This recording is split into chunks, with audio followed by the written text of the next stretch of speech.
Good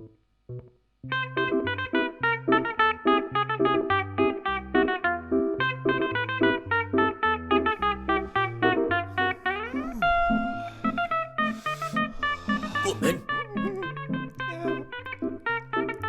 Hello, we're at the house of, Oh gosh. Good afternoon, this is the Savannah Moore Show.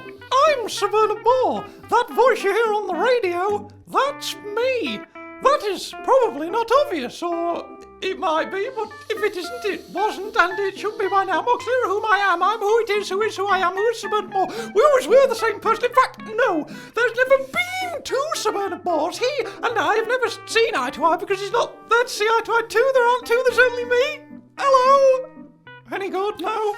Don't have a go at that again. Yes, stop it, that was dreadful. Play it back, I want to hear what my voice sounds like. I feel weepy and whittled. I don't think listening back to a recording of your voice will alleviate such feelings. Since when did you start using such words as alleviate? Oh, I read English literature at Cambridge, you know. Get out of here. It's true. I read The Pride and Pigeon Lofts, Marthering Heights, Jane's Hares, A Room with a View to a Kill. Where in Cambridge? Where did you go? I didn't go anywhere. I was stuck in ruddy Cambridge. Uncle Elliot, I think I probably have quite a good memory, and I certainly don't recall you reading English literature at Cambridge for 3 years. Blinking heck, I couldn't have stuck it 3 years. No, I was there 8 days, and then I walked home. You gave up college? No, I gave up waiting for the bus I was waiting for at Cambridge. So you weren't at Cambridge University, you weren't? I never said a word. I was sitting in a bus shelter behind a bookshop that had shut. Hence the abundance of soiled 19th century literature. Well, what? go on, ask me. Ask you what? What's the obvious question to ask me now? You? Yeah, a studious scholar of poemish literature. With string holding his trousers This on. is bound to try and last forever, this will. There's only one question comes to mind, and that's, do you need the lavatory? Hey? And if yes, do you need assistance? No. Uncle Elliot, would you care to honour us with a poem? Oh gosh, no! What'll be wrong with that? Elliot, is the memory in your mind so poached in bitter shandy and lukewarm tea that I have to remind you of something you told me less than a minute ago? What? You did not go to Cambridge to read English literature. Oh, I know that. I went to look at a pig trough. Reading a heap of wet books you found in a bin at a bus stop does not make you a poet. Ah, that's where you're wrong. I'm wrong. You're wrong, you see, it wasn't a bus stop. What were you waiting there for 8 days then? A bus! But it wasn't a bus stop. I already know that now. I know that now. I found out hard way. I told myself at the time, you'll not make this mistake again. All right, against my better judgment, I am going to ask you to do a poem. Are you? What, out of spite? How can it be out of spite? Right, yes. Come on, amaze me. Yeah, right. Come on. Stalking My Prey by Uncle Elliot Francois Campey. That's really good. Stalking my prey. Stalking my prey. I am a butterfly sat on a plate. My prey is a ham sandwich. You'll get there. Yesterday it was cheese. I'm stalking my prey, so leave me alone, please. That's it. Crap. Absolute Well, what about this crap. one? Hold on. This was entered into a poetry competition. It's called simply Football. Go to the match. No! Then... No more feeble attempts at poems from you. Cease to speak. Well, Cease just to a minute. speak. Yeah, I just want to read you one that you might like. But am I faced with the terrifying prospect of being trapped here indefinitely with you, being forced to endure your appalling poems until I sort of like one of them? Yes, you are. This one's called A Good Old Knees Up. No, football, please. Let's go back to football. Let's right, go the back. poem football, right, the yes. poem football. Football. Come on. Football. Yep. Football by Uncle Elliot Francois Campey. How many times are you going to say football? Go to the match, then come back. Football. Watching the game, remembering players' names. Football. Getting in me kit, hoping it shall fit. Football. Football boots, now it's time to shoot. Football. The ball gets passed, rolling across the grass. Football. Kick the ball, probably score a goal. Football. In certain eventualities, end up taking penalties. Football. After-match pints, lose track of time. Football. All of the players like potatoes in layers. Football. All of the players players like potatoes in layers? Yes, they do. They're the potatoes chopped in neat slices like big crisps, laid flat like foundations for a greenhouse. I know And what then potatoes in layers are. Right. It's the rhyme. I'm picturing in my mind's eye footballers Yes, good. sitting at a big long table, You want? and all of them, every single one agrees that they like potatoes in layers, without exception. That's it, you've got it. Why? Why what? Why potatoes in layers of all things? Well, a couple of reasons, I suppose. A couple of reasons, but I suspect the main reason is layers rhyming with players. Yes, that's true. I mean, you couldn't have all of the players like potatoes in tiers. Potatoes in tears, did you say? Tiers, like layers, but Tiers? meaning rows. Like chairs at a football match, which although it might seem first very appropriate for a poem about football, it don't work. Because if I get to the line, all of the players like potatoes in tiers, what comes into your head? Footballers glad that they've for some reason made potatoes Yeah. cry, which is as baffling as it is impossible. Exactly. Not only that, it could also be misinterpreted that it's the footballers who are crying. Should we employ the comma? All of the players like potatoes in tears. All of the players are crying like taters. It doesn't work, is what you're saying. No, it don't work, and who, especially football fans, who would want to hear a poem of praising football that ends on a sour note about the entire team weeping uncontrollably about potatoes? I appreciate your suggestion, Bernard, but you're clearly out of your depth when it comes to poems. What suggestion? To change potatoes in layers to potatoes in tiers. I didn't suggest that. I merely raised the relevant point that all of the players like potatoes in layers is an unusual ending to a poem. Well, it isn't as unusual as all the players like potatoes in tiers. I mean, even if the word tears is interpreted by the listener as tears meaning layers, potatoes in tears don't work because I'd be willing to bet £15 £15? that nowhere on earth in any recipe book in any kitchen will you come across a recipe for potatoes in tears. It isn't a thing. And all of the players like potatoes in tears does not rhyme, so it's no cop. Does that answer your question? My question was not, why can't it be potatoes in tears? That goes without saying. Well, if it goes without saying, why did he explain it to you? I did not need it explaining to me. It's blinking obvious why all of the players like potatoes in tears doesn't work as the last line of a poem about football. What I'm saying is all of the players like potatoes in layers does not work either. Right. Why? Because it's preposterous like you. No, it isn't. What, so all footballers everywhere like potatoes in layers? Is that what you're saying? Well, I think the poem is open to interpretation, actually. Some people will take one thing from They'll it, take- others will take nothing. Yeah, Some like people me. will find a deeper meaning, others won't. There's more to it than that, but also there's what there isn't, and what that comprises what it is, and that's that, and it can be appreciated on many levels, actually. You're saying it's multi-layered? Yes, I am. Yes. Or tiered even? If you like, yes. It isn't though, is it? What do you mean? There's no way it is. How can go to the match, then come back, work on many levels and have deeper meanings? Well, no, for you it can, because you've never been to a football match. Yeah, actually, that's true. Ah. I did once get caught playing with a friend's ball when I was about 10, and Mother confiscated it and made me eat it for my tea. You are still talking about a football, aren't you? Oh, yes. She made you eat a football. It had been cooked. Very tasty. Very sweet. What did it taste like? Chewy? It was probably the chewiest meal I've ever had. In fact, I think it was shortly after that I was fitted up with my first set of false teeth, because most of mine had dropped out chewing the football. I can see now why a poem about football doesn't really appeal. All it's done is gone and brought up these horrible memories about losing your teeth. This is why I refuse to eat plum crumble, however nice it looks. What, the plum stones? You bit down on the No, plum stone? remind me, shut up. Chomping down No, on it. no. Oh, No. I bet that come keen. What, keen, what? I tell you now, if I ever get any chip with my teeth, I yank them out and slap them in a mug of wash and let them grow either. Hey, that sounds like foam. Hush now. Hello, Mother? What? Is that you, Moore? Oh, heck, it's Larry Susan. Who? He's the radio executive in charge of commissioning the show. Hello? Hello to you today, Mr. Larry. I mean, Susan, Mr. Susan Larry. Mr. Susan, definitely the last one. Listen, Moore, I'll get straight to the point. I don't want to have to go around your house and beat you up in a bush. Go round the houses and beat about the bush, you mean?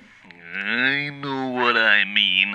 Now, that pilot, Sir Bernard Moore's show you sent me, I am curious to know what you think of it. What I think of it? Yeah. Well, I rather like it. In fact, I think it's swell, to use your lingo, eh?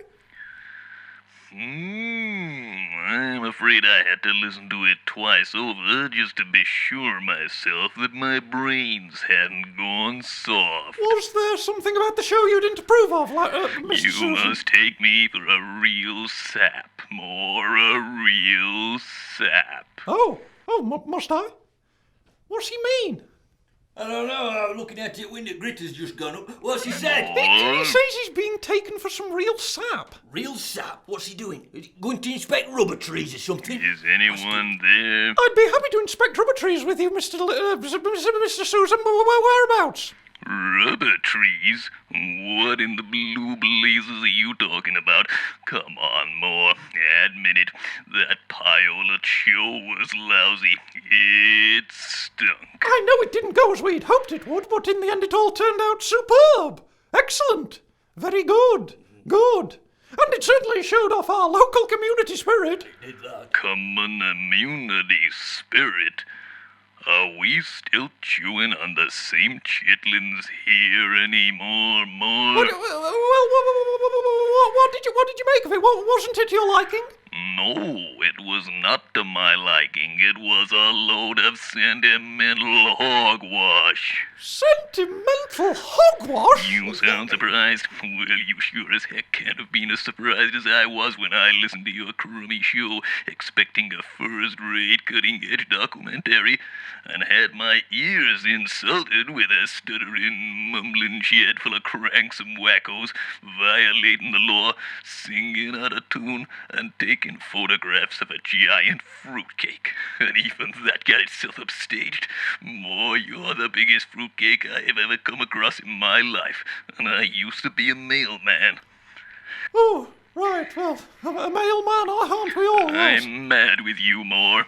Real mad. I thought you were a go-getter, and I had visions of great things for you. Actual, genuine visions.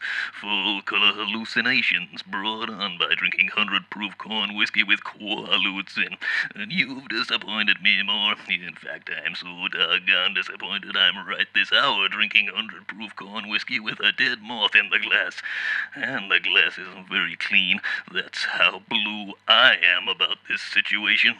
In fact, medical clinicians would consider me by no means inconsiderably certifiable to refrain from going down on you like a 1 1/2 ton net of seemingly underripe watermelons on an insubstantially fried corn dog.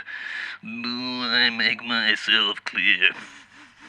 Sorry, have you fallen down the stairs? How in heck can I? I live in a bungalow, Moore, an enormous pebble-dashed bungalow in Boston, Lincolnshire, and it is at this said bungalow I live in that I wish to have delivered to me personally today, this afternoon, no later than 4:15 p.m., a copy on real magnetized tape of the second episode of your show, which I am over-presumptuously assuming you have recorded weeks ago, but didn't deliver to me yet because you're a scatterbrained dunderhead. Is that clear? You want to hear the second episode today? Got a problem with that? Elliot, What? how long would it take to get to Boston in Lincolnshire? Where are you setting up from? Here! Where are we? We're in your bungalow. Yes, hey. Elliot, how long would it take? As long as you didn't have to stop for the toilet and you didn't get behind a tractor. Could we get there by 4:15 p.m? You could get there in 5 minutes if you had a magic jet. Yeah, but I haven't got a jumping ruddy magic jet anymore, have I? Oh, yeah. Do I still have an armoured train? No, Mr. Trevelyan wanted it back. And the mini helicopter? Yeah. Ah, nuts! We'll be going in my van then, I assume. Yep, With me trying to drive it. yep. Is it doable? If we set off now, we'd probably be about 10 minutes late, 10 to 20. Half hour plus. Blast! Hello, Larry. I haven't gone any place more. I'm still right here, alone in my chair, in my bungalow in Boston, Lincolnshire. Listen, Larry, today's ever so awkward for me. I tumbled in nettles earlier and my headaches are getting... Oh, no more excuses, Moore. You get that episode here to me today or you'll screw up my carefully worked out schedule. No, I'll get there somehow. Sure you will, and I expect to be real impressed with what I hear this time. Yes, of course. Something with zing, zip, and zoom. Zing, zip, zoom, okay. Something with ping, pow, and plamp. Ping, pow, and what, plump? A real class program that lives up to the Larry Susan 3 Eyes of interview. Informative, interesting, and in 5 minutes you get to the point or you get somebody else, you hear? 3 Eyes of interview, yes, Larry. I mean, Mr. Loser. Mr. Susan the Loser. Mr. Susan. That's the style. Wow. So long, Moore. Yeah, ta-da, ta-da, ta-da, ta-da, ta-da, ta-da, ta-da, ta-da, ta-da, bye. Elliot, afraid we're in trouble. Why, what's gone off? Has he got ump or something? I believe he may well be completely insane. All right. He's demanding episode 2 of the Suburban Moore Show be delivered to his bungalow in Boston, Lincolnshire by 4:15 this afternoon. It is now 20 past 2. 20 past 2. Blast! You haven't even got an episode. We haven't got an episode ready to yet. Blast! I've had to make us a nice cup of red hot tea with plenty of sugar in. We need to rewind that tape. We need to rewind it, wipe it, and start recording immediately. Let's see, half an hour to record the show. Be optimistic and say we're on the road for, 3 o'clock? An hour and a half driving. 4:30, quarter of an hour late. Wait. What if I get Mother to drive us in her Simca van? She doesn't obey any traffic laws. Oh, She drives ever no. so fast. Dangerously, Bernard. Your mother drives dangerously. Well, so would you if you'd learned to drive in a Cromwell tank. Now she's coked up on reefer all the time. It's our only hope. It's not safe. Mother! Oh. Mother! Monster trucks are on. Did you hear anything? She's on the outside lavatory roof, smoking cannabis. Again?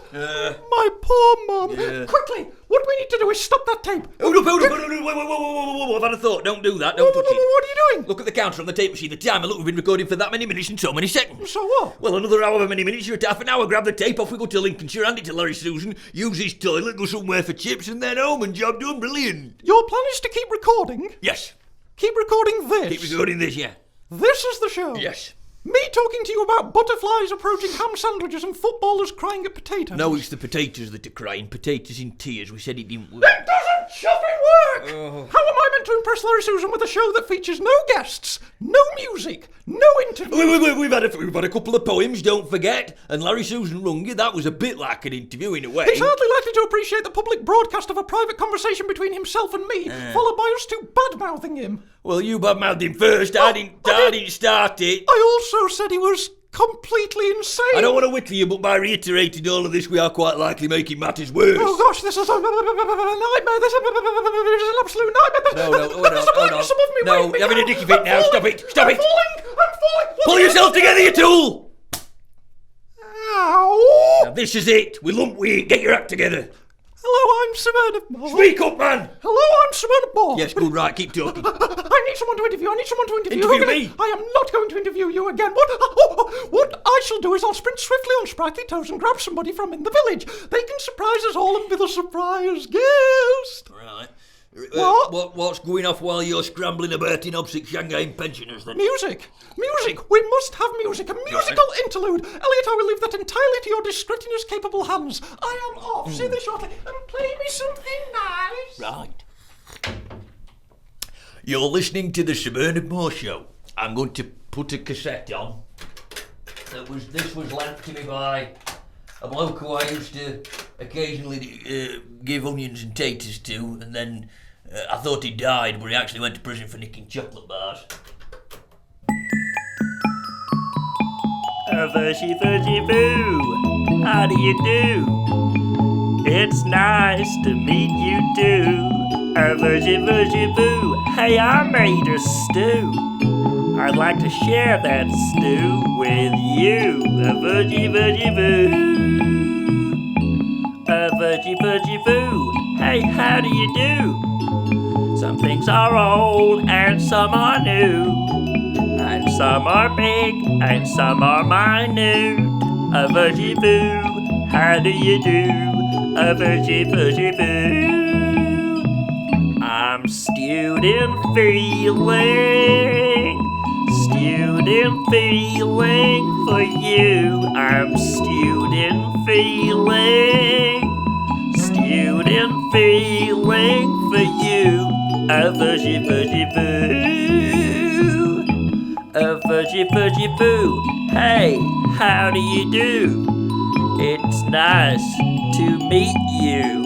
I hope that it is nice for you to meet me too. I've prepared for us a stew. Virgie boo. Now squirrel and fries will not do. That's why I've prepared this stew. Take my hand, take this spoon. We can both share some stew. Virgie boo. 'Cause I'm stewed in feeling for you. Stewed in feeling feeling for you.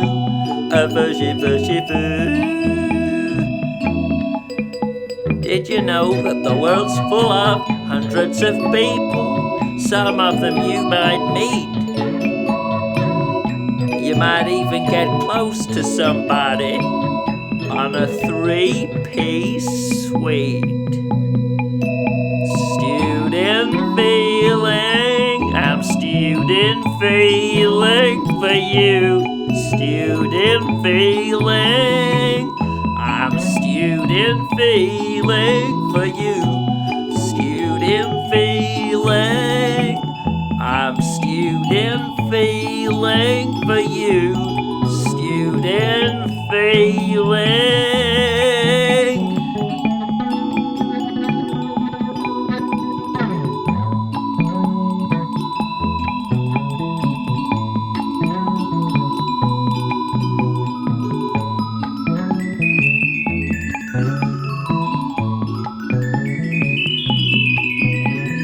So long.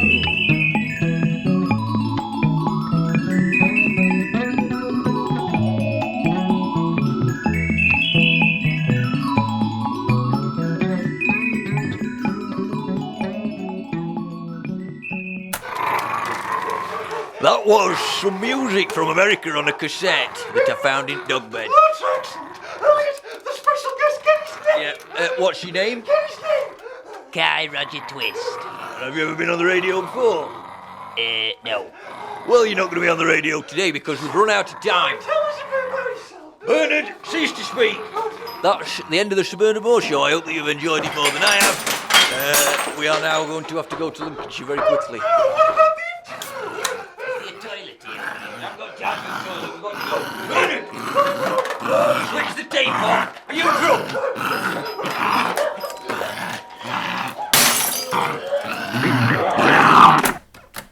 And that is that. Wow. Mrs. Moore, Mr. Twist, Moore, Uncle Elmo, thank you all for sitting so patiently listening to the Sir Bernard and Moore show here in my bungalow in Boston in Colonshire.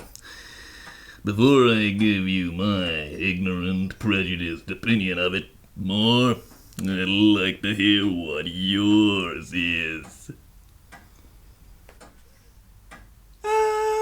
Not brilliant, but not bad. Not brilliant, did you say, Moore? Did I? Listen, Susan, I can explain. No, you can't. How can you explain it, Bernard? How can you hope to explain it? It's there. We've just heard it on a blinking tape.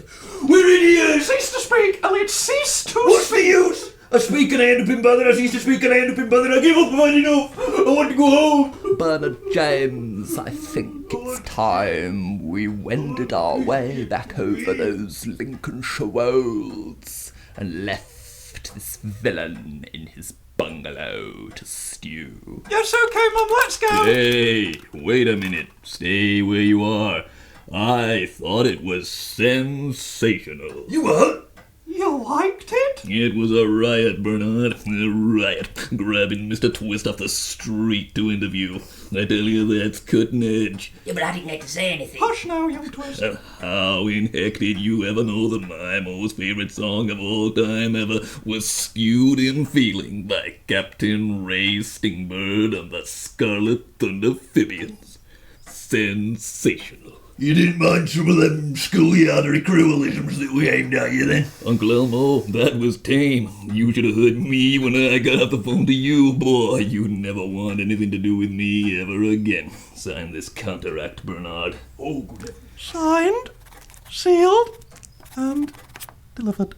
Sensational. Sensational. Sensational. Sensational.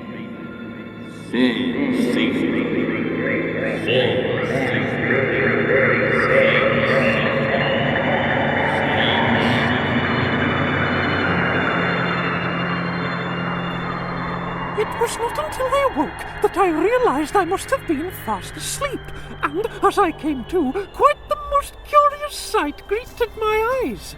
but a stone's throw away, I saw the frantic figures of Kai Twist, Uncle Elliot, Campey and Mother, digging in the sand with miniature plastic spades of fruity colours. Digging in the sand, you understand, for we had apparently alighted on a beach, which in the cool, cool twilight I suspected may be Skegness. My suspicions were soon confirmed when I saw a ginormous sign on big wooden legs that said in 4-foot-high letters, "This is Skegness Beach." How had I and the others arrived here? I was desperate to ask them, but I was absolutely caned. My last memory of something I could remember was signing Larry Susan's contract at his bungalow in Boston, Lincolnshire. And just before that, the chaotic journey in Mother's van, Uncle Elliot swearing at traffic from the passenger seat, Kai Twist and I, that is, I and Kai and I, cooped up in the back of the van sharing a Pisces Deluxe, 24 tins of barley wine and a bottle of old snipe drops. My disbelief we'd arrived so early at Larry's bungalow, Uncle Elliot's disbelief that I'd somehow lost the ability to stand up, Kai Twist's disbelief that driving through Sherwood Forest we'd seen Robin Hood bending his bow and arrow at a petrol station, Mother's disbelief that it was 1992. Did something happen at that enormous pebble-dashed bungalow of Larry's? Something bad. Ah, you've come too. You're still feeling sick? Why are we on Skegness Beach? Burying the late Larry Susan, obviously. Obviously, no, not obviously, Elliot, that the late Larry Susan's dead. Yeah. How, what, why, how, mainly how? What? It's blooming noisy. What's the last thing that you remember being sick all over him? Sick? Me, Larry, all over him? What are you Can't remember that then. The last thing I recall, I signed the contract. Ah, yes, you were sick all over that as well. Were I? Yeah. Larry Susan went from being ever so pleased to see He us was, yeah. to all of a sudden not being pleased. Right. And you exchanged words, then he threw a punch at you. He knocked me No, out, he didn't really have to, because, I mean, you'd had enough tins, hadn't you, in back of that van to get a darts player drunk. And you'd not had any dinner. Prawn which I said, sandwiches, yeah, 2 prawn they sandwiches. go nowhere, prawn sandwiches. I'm fed up of telling you. Larry Susan tried to thump you, and then your mother got involved. She leapt on him like a crocodile. She does basically. this. Caved his face in with this 14-inch tall ceramic cowboy that he had on sideboard. Well, that were it, I think. Right. Me and Kai Twist wrapped him up in his own front room rug. Sneaked out at bungalow. Oh dear. Sirens. Uh-oh. 4.5 hours them police were after us, I'll give them they do. And, well, your mother, I mean, she was unflappable. She would be. She was. She would be. Even when I was leaning out the window with brake barrel spud gun trying to keep him off, you know. Kai Twist, he had a panic attack in back at van and won't stop screaming. First job when we get back is to wash the back of that van out. Are you annoyed? Excuse me? Are you annoyed you missed the car chase? Nah, I'm annoyed we've gone and not gone and ended up going and not gone and got a contract. I'm done about that. Oh no, I'm sorry. Me too, lad, me too. Hey, see the Car Twist and Mother sharing a tea stick in the twilight, leaning awkwardly on their comically tiny, near-useless plastic spades, the sea gently lapping the seaside. Faint bursts of brainless joy whispered on the wind from sticky amusement halls. The dependable smell of fish getting fried, chips getting fried, fried nerves at last pacified with a simple hot meal, served in yesterday's papers, washed down with a 10-pence cup of sugary tea. This truly is a paradise. Yes, it's a nice end to a very turbulent day. Hold on, if Larry Susan's deceased... Well, murdered, isn't he, really, mate? Wait a minute. We don't need a contract. Good, because we haven't really got We one. can do what we want. Do you hear me? We can do what we want, Elliot. Anything we want to do. Anything at all. Can we possibly go somewhere for sausage, chips and beef? No, anything, man. We can do whatever we want. Well, Don't then, you- fish or scampi. Oh, Scampi. Yes. Scampi and a skeggy. Yes. That is a treat. Dear sake, this is brilliant. This is like the best day ever. Goodbye, Larry. You horrible old weirdo. Oh, hey. Drop the shoe.